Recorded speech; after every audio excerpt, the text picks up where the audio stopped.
Welcome to the Visibility Queen Show. This is like our last one of 2020. Oh my gosh. I feel like we started this in September and it's just flown by. So I am so excited to introduce our guest today. Many of you, if you're friends with me, you already know her. She is the amazing, the one and only Gina Mo. Hi, thank you for having me. I'm so glad you're here. So for those of you that don't know, I know we tell this story a lot, but like I used to be petrified of Gina. I wanted Gina to help me with my speaking, which we found out was a confidence issue. And she was so right. And then after she announced it to me, I was like, I saw it everywhere. I saw it in everything that I did. It was like when somebody tells you that you chew with your mouth open and then you start paying attention to it, right? Like, and it was kind of like that. Like I kept noticing the things I was saying to myself. So before we get too much further in this, I'm going to let Gina introduce herself and tell you guys a little bit about her. And then we're going to talk about all sorts of things that can help you in your business. Well, thank you for that warm introduction. Yeah, for those of you who do not know me, I am Gina Molinari, affectionately known as Gina Mo, if that is hard for you to spell or pronounce.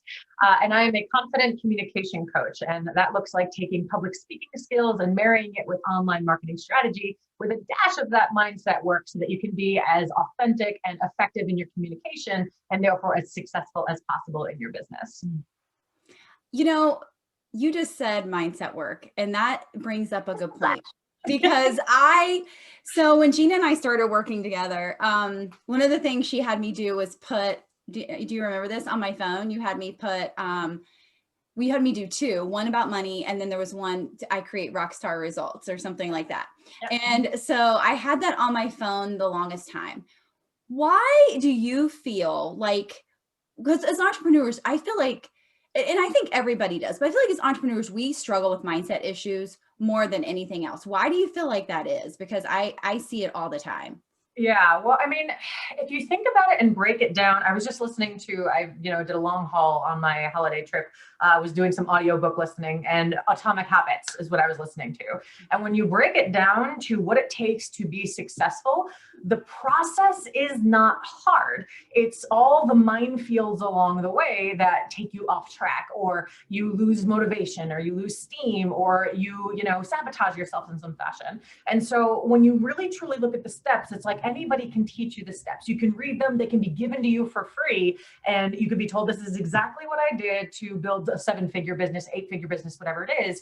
But ultimately, how many people actually have what it takes to be disciplined enough, to be confident enough, to believe in every step of that process, to follow it to the letter? And it's that mindset that gets in the way, because we tell ourselves that we're not good enough, or we're not smart enough, or maybe it works for that person, but it's not going to work for me. Like all of that stuff comes into play. And while I myself am not a mindset coach, I'm always really fascinated with how that manifests as the way we speak about ourselves, the way we present ourselves to other people, whether it be like a sales pitch or, on Facebook Live, just kind of putting yourself out there into the universe. And so when you see that, and when you start to have awareness around that, I think part of the reason that it's really prevalent in the entrepreneur community is simply because we put ourselves in a position to have to conquer it. The common person doesn't do that. The common person doesn't need to do that. They're just going through the motions of their life, and they're happy to do so. But that's not what we do. We want better. We want bigger. We want badder. And so we have to face that demon, although maybe it's several demons put together in a trench coat, who knows? But I mean, essentially, that's what we have to do, is really sit down and say, okay, if these are the steps, these are the clear steps, what is it that's really stopping me from actually executing on them? And it's like you said, shows up in every part of your life. The way you do one thing is the way you do everything. So you start to see that pattern, and it's easier, I should say, to address it once you recognize and have that awareness first. So true. So I was thinking about this while you were talking.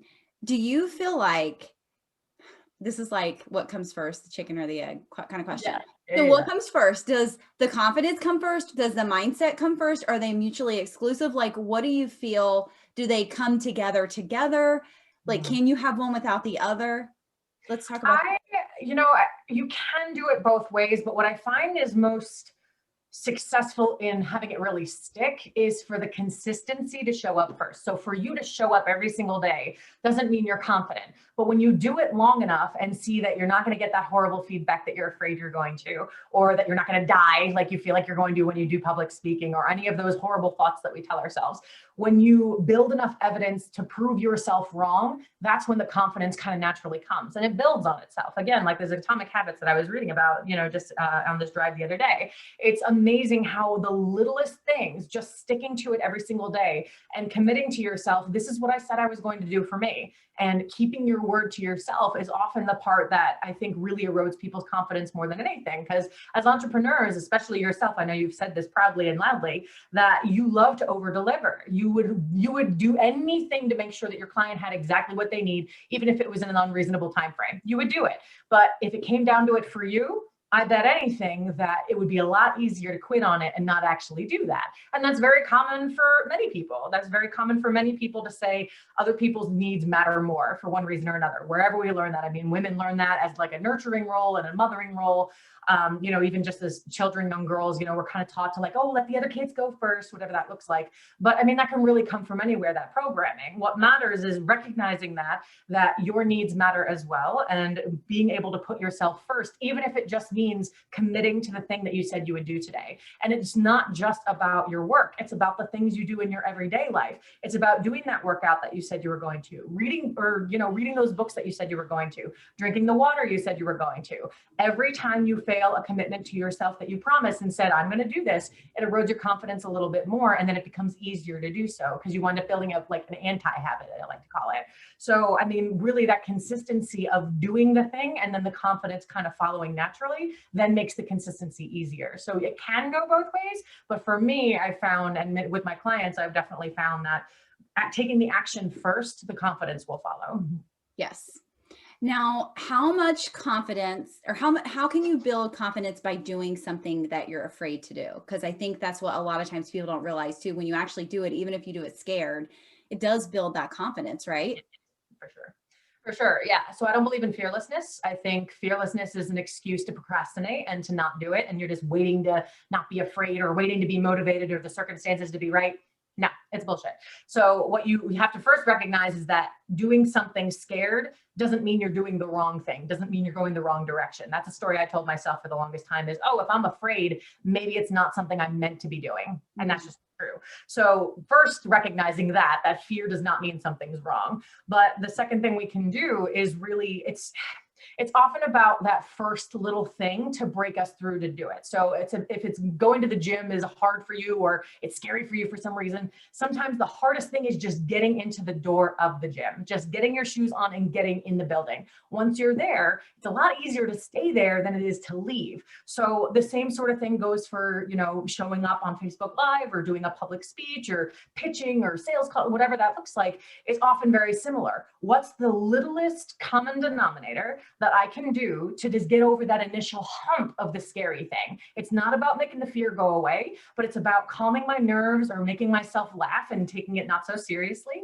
It's about, just doing something to rattle the nerves enough out of my system to take that first step. Because once we do, it very, very rarely means that we're going to die or something awful is going to happen that we can't undo. Very, very rarely. How many times does something happen and we're like, oh yeah, that wasn't so bad after all? Like, right. Trying a new food that you're really nervous, like, oh, I don't want to do it. Oh, that wasn't so bad. Exactly. Like all those little things, right? So it's about like just taking over that first leap, that first big thing and doing something to kind of take the edge off to make that step. There's nothing wrong with doing that. So I know I had this issue and you'll remember when I bring this up, but I know a lot of other people have said this to me too, when I talk about, getting over your fear and being confident, going Facebook Live.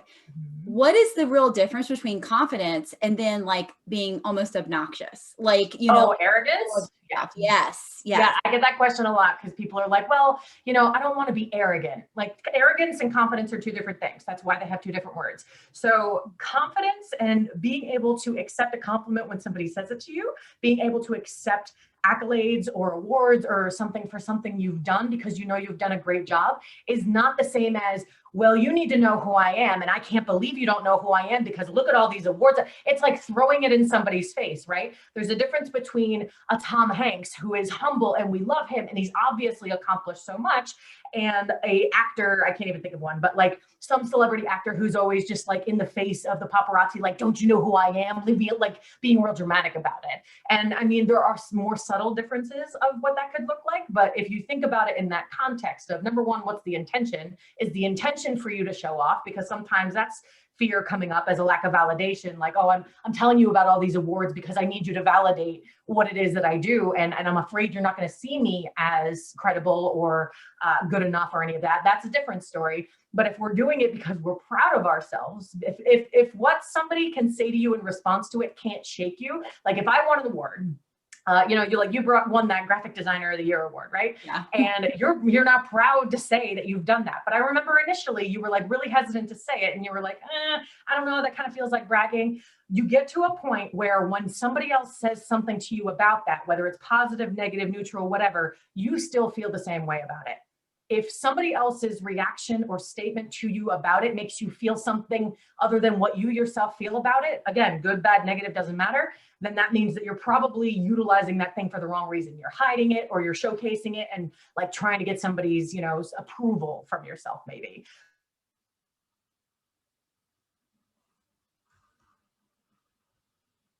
Did I lose you? Believe I'm credible, or do I need them to believe I'm credible? That's a very different sort of interpretation. Yeah, absolutely. Can you hear me okay? It says my internet's unstable. So yeah. No, okay. I can hear you. We've been here before. I'm hardwired now. I no longer rely on the Wi-Fi at my computer. So yay. Yay. Okay, so let's talk about some other things. Because I think that, you've recently been talking about this a lot, and I feel like we're missing the point a lot when we're creating content, when we're creating sales pages, because the messaging isn't right, because we're not getting the market research done. So let's talk about that a little bit, about identifying that person and getting that market research and why it's so important for our business. Yeah. So I think the way that I've been explaining this recently that people really get, because everybody tells you to do market research, it's important, but it's kind of like smokers. It's like, yeah, I know it gives me cancer. I know I should stop, but they don't listen, right? So this is kind of what it starts to feel like. But yeah, market research is important. This is why it's important, is because the second that somebody reads your messaging, whether it's a social media post, a landing page, or they're just listening to you talk, when you use their language in their head, right? Some of the programs that I have, people have said that, public speaking makes them more, like the idea of being in front of a group full of people makes them want to vomit. That is the actual language that my research has told me that many people believe about themselves. Okay, fine. So I incorporate that into my messaging. When they read that, they're reading that in their voice in their head. So they're automatically seeing like, oh, she gets it. She knows how I feel. I've said that to myself. And they don't necessarily actively like point it out like, yes, I've said that about myself. Sometimes they do. But when they recognize themselves so strongly in it, they know that you get where they're coming from, because you're proposing a solution that they probably haven't considered. Like you said at the beginning of this, like you didn't know you had a confidence issue. I had to frame it in that way for you to understand that I knew where you were at and I knew what you were feeling, for you to understand that, no, this is what we really get to work on together. And yes, I can help you. So being able to put it in that context to let them feel safe and heard and understood, that's the important part of the process. And then you shepherd them into the solution that they may or may not have realized was what they actually need. So when you do that, when you use their language, it's immediately jarring to them of like, yes, tell me more. Like, I need to know more. So that's the part that you're really going for. You're going for them recognizing themselves in your language. It's more like this, right? Mm-hmm. Like, yeah. You see me and I see you. And right. I think and when you get that response of, I just got it like last week from somebody, I had made a social media post and she was just like, seriously, are you in my head? I have thought these exact things like just 3 times today. And it's like, yeah, I know, market research. That's exactly it's so important. And I read something that a lot of times we kind of put all their words together and create our own words from it instead of using their actual words. And that's where we're missing the point. Like, use the words that they say. use their words. And I think it's so important. I've even noticed, like, when I'm in groups and people ask like about social media or getting visible, I go through and scan everybody's questions. Like, I go through and I'll copy and paste them, because that's, even though it's not like me asking my actual audience, it's still, that could be my person, right? What are they saying? What are they struggling with? And I think it's never a bad idea to grab that data and grab that information to be able to use in the future. No, the more data you have, the more patterns you can see, because it's not about what one person says. It's about what the amalgamation of 100 people say. And if 60% of them are saying that the idea of going up in front of a room makes them want to vomit in those words or very similar, then that's something I have to pay attention to. I have to pay attention to, okay, if this is the level of fear that they experience, I have to address that first and then talk about the things that I get excited about. You know, it's about marrying the two. It's not just about what I want. I can't force knowledge on you. I can't force understanding on you, or, you know, any of these products and services without you knowing that this is exactly the thing that it's going to address. Otherwise, it's just a waste of my effort, a waste of my time, a waste of my money, you know, setting all these things up.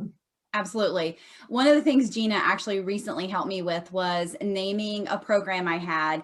And one of the things that we found out was, in everything that people answered, like that they asked or answered a question to get into my group or anything, the word that kept coming up was consistent. And so we knew that we had to include that word into that program. So it's always a great idea to keep your eyes out for those words. There's those words that almost everybody in your audience or your ideal customer is saying. And we just have to remember to use those as much as possible, because like Gina just said, it resonates with them so much. Yeah, that's why I'm a confident communication coach, is because that's what my research told me. I called myself a messaging maestro because I thought it was a fun connection to my musical background and all of that. And it's like, that's great, but nobody knows what the hell that is. Confident communication, it, you know, not only covers both public speaking and this sort of visibility thing, but it's the confidence people are really excited about. They're like, oh yeah, I wish I was a more confident communicator. Tell me more.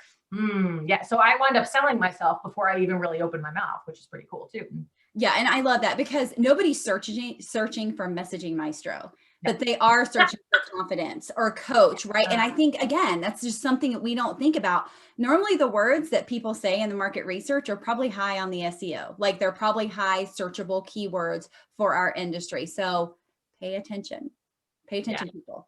Absolutely. Well, and here's the other thing too. So it's not, I always talk about, like, it's important for you to be, you know, to follow the market research. Absolutely. But it also has to be something you feel good saying, that you feel confident saying. Because originally, again, like way back in the day, I was like, I'm an effective communication coach. True, but I hated saying it and it just didn't feel right. And so every time I introduced myself, it would be like, effective communication. It was like vinegar on my tongue. I just didn't like it. You know, I'm like, ugh, what is this? So, I mean, how good of a presentation is that for me to introduce myself with that sourpuss on my face, right? People can sense that. Sometimes it's just an energetic thing. Maybe you're not as animated as I am in the face, but I mean, people can sense that. So it's not just about regurgitating stuff back from them. It also then has to marry with your personality. So, you know, confident communication coach, that's very my style. So blending the two, what makes me feel good about it. You know, to call myself a, I don't know, whatever else I was trying to call myself, like, it just wouldn't work, because that's not, it wouldn't be true to me, while also not being true to the research. So, you know, being able to call yourself, you know, the visibility queen, it's fun for your brand. It's fun for you to say, but it's also very much about what your market research, it's the visibility people really struggle with. That's where you serve them. So putting them together, that's the sweet spot. Absolutely. Absolutely. So I think we have to talk a little bit about speaking, and that can obviously, I think it more than anything, it goes with Facebook Lives now, just because I feel like that's really the only place we're speaking, or we're doing virtual conferences. How important is it for business owners, entrepreneurs, CEOs, whatever you want to call yourself, to be able to get on camera and speak to their audience? Well, I wouldn't have a course about it if I didn't believe in it, right? But yeah, I mean, you have to make up for the gaps somewhere. And there is no better way to connect with people than with your actual tried and true voice, your mannerisms, your energy, like all of that. And if you're doing it as consistently as possible, then you can be as natural as possible, which then people are really drawn to. And when you do that as often as possible, it's really a great opportunity to cast a wide net, so people can find it and they learn from it. And then they know exactly who to turn to. They feel like they know you already. It's like a podcast. You know, you listen to the podcast and you like find yourself yelling at them when they're like, oh yeah, what's the name of that person? And you're like, Judy, I know her name. Like, you want to contribute because you forget that you're not really in the conversation. It's kind of similar. And they get this sense of you almost celebrity style, where it's like, I know a lot about you because I'm watching you, but they don't necessarily, you've said this too, where like you were in the store and they're like, oh yeah, I hope you and Ava are okay. And you're like, I don't know who the hell this is. Yeah. It happens. That's a good thing though. I mean, as long as you're not saying things you don't mean to be saying, and then you realize, oh crap, like I gotta go back and delete that. It's a good thing. You want people to know you, because then that means that it's working for you while you're not working. It's maximizing your time. So true. So true. And I think that this goes along with confidence. This goes along with fear and all of that. The more we do it, like the better we get, first of all, right? The more confidence we get. And then when we're doing that market research, it's like everything Gina just told you guys, and we're doing the market research, we're saying the right thing. So people are going to be resonating with us. So it really just like all comes together in like one big, nice, fluffy package that we worked really hard for. Yeah, pretty much. Those are the steps. That's it. Those are the steps. Go, be merry, all the things. And yeah, some people just won't do that because the mindset will get in the way. Well, and I think too, this is, I like to say this a lot. If you're not going to show up, we both say this, as the face of your business, your competition will. Like, are you going to at least be, even kill, like you're going to be competitive, or are you going to go above and beyond? Like, if you're not doing anything, you're being passed by. So why not? Is this what does Nellie always say? Is this a business or a hobby? Like, if you're not all 100% in, that's one of the reasons I started getting visible, because I was like, I really don't want to. It's not my comfort zone. I really want to do this, but this is the only way I can reach as many people as I want to reach. And so then you might actually push yourself outside of your comfort zone so much, you might actually start to like it, which is really kind of crazy too.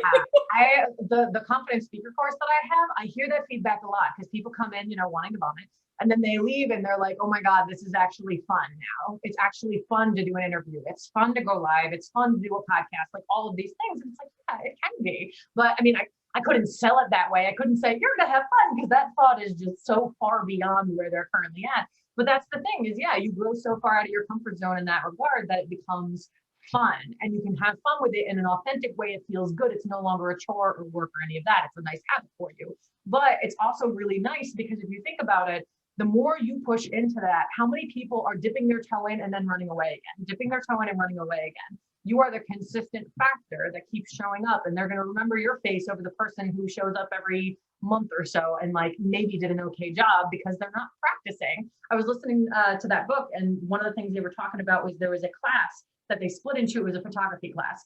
They split the class in two, and they said, okay, you're going to be graded on quantity of photos.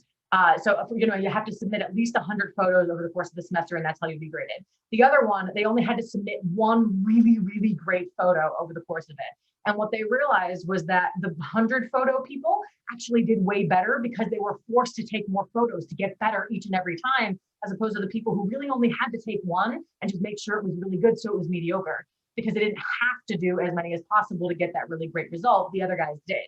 So think about how many times you go on Facebook Live. Each time you're just getting a little bit better.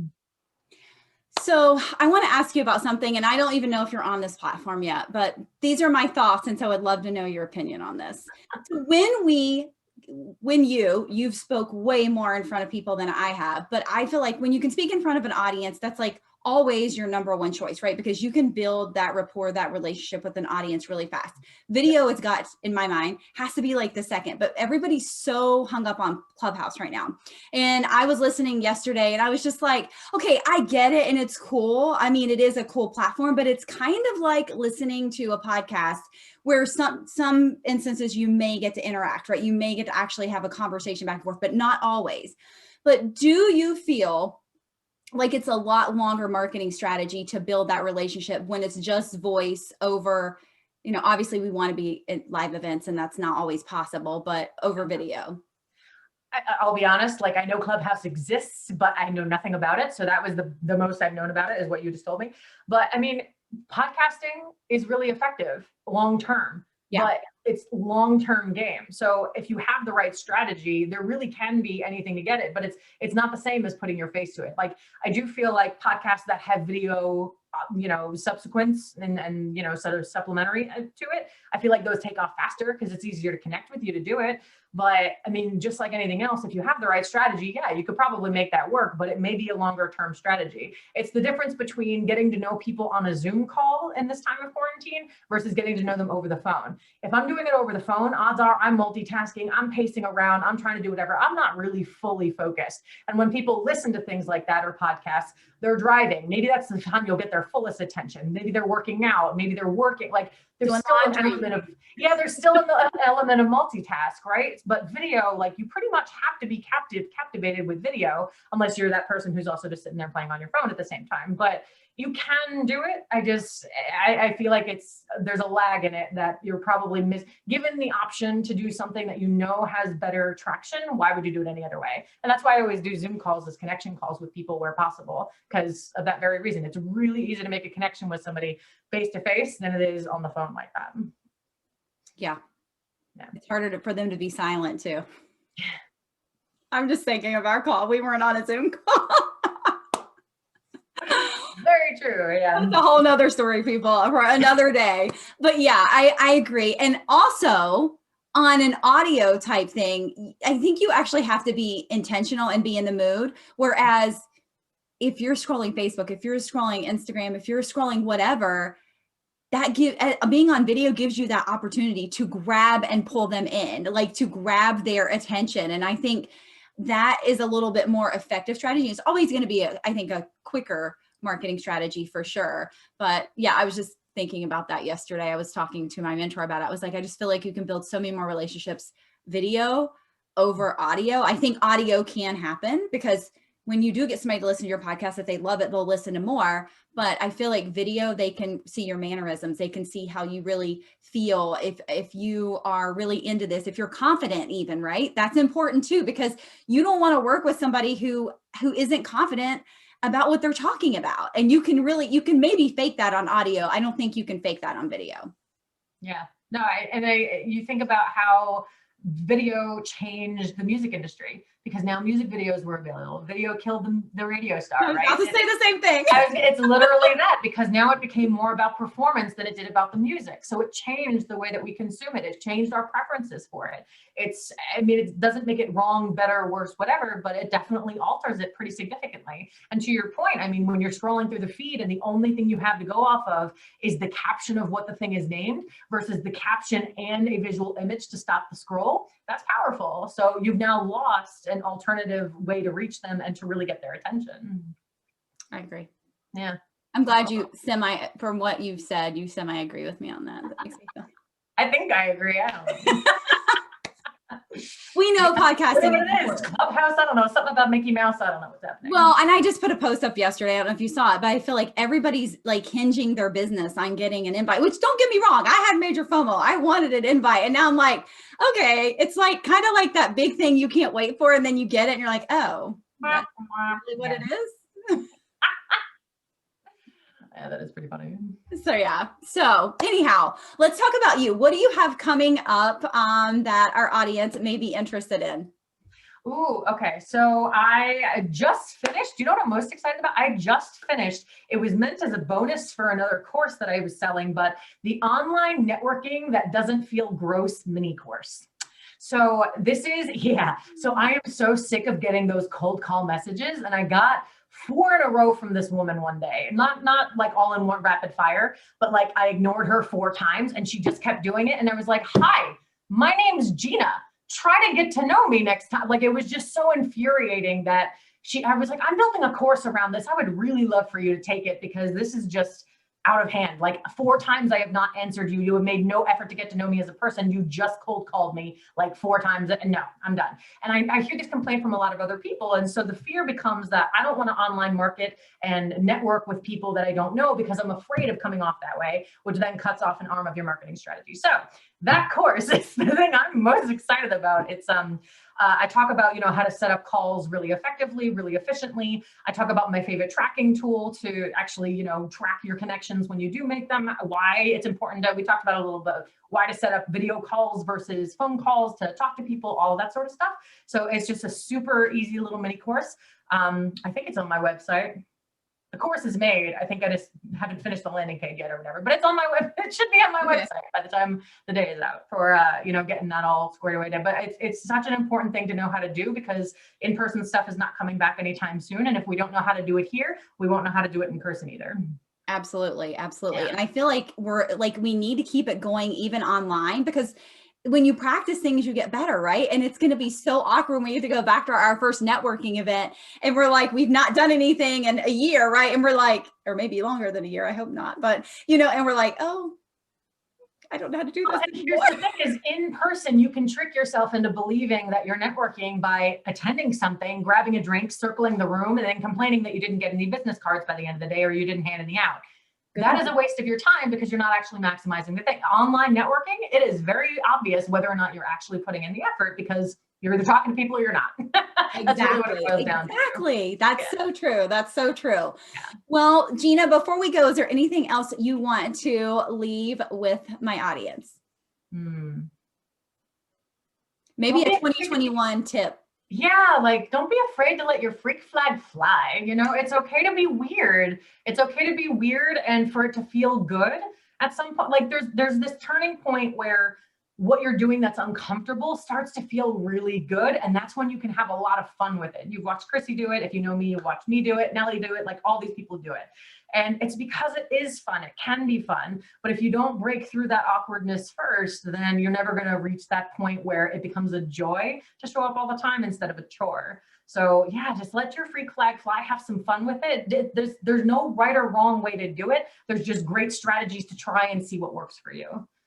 I love it. I love it. So if you guys have been watching this, or maybe you're just coming in, we've talked about confidence. We've talked about doing things scared. We've talked about messaging. We've talked about like so many important parts of your business. So Gina, how can they connect with you and find you? Yeah, so my website, GinaMolinari.com. I have a group for women called Confident Female Entrepreneurs Making an Impact. It's a free group.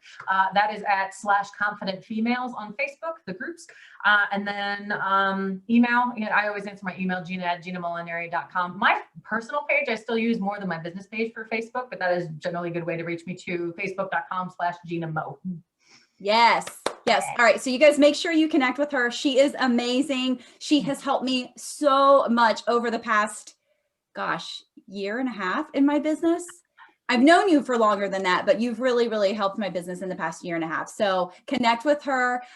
Even if if you don't think you're ready yet, still connect with her, start building the relationship with her, because I think you're going to need her in your business soon. Thank you. Thank you guys.